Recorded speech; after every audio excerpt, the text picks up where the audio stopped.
Во зоните на мракот да се долови имагинацијата на ликовниот уметник само со допири браеви точки, кои помагаат да бидат прочитани релефите на сликата, само по себе е голем настан за слепите лица и за оние со оштетен вид. Денеска во галерискиот простор на Завод и музеј Битола беше отворена тактилна изложба со 22 ликовни експоната на ликовни дела што опфатија повеќе релефни мотиви и толкувања со браево писмо посветени на оваа категорија граѓани. Описите на секој од предметите ги направија нашите колеги, кустози кои што ја откриваат тајната за секој од овие експонати.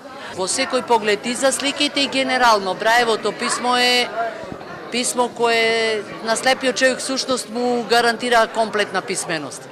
Се удолавува сликата која е пред тебе со самото пипање на раците одиш и знаеш кон каде одиш, знаеш дали има рака, дали има крило, дали има круна горе.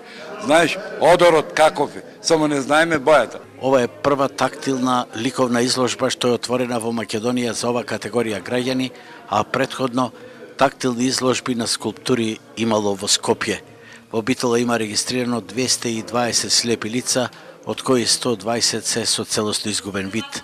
Во регионалниот центар сега располагаат со соодветна софистицирана компјутерска опрема за слепи, со шаховски табли и други помагала, кои го осмислуваат квалитетот на нивното живење, а денешната изложба беше доживеана како голем настан.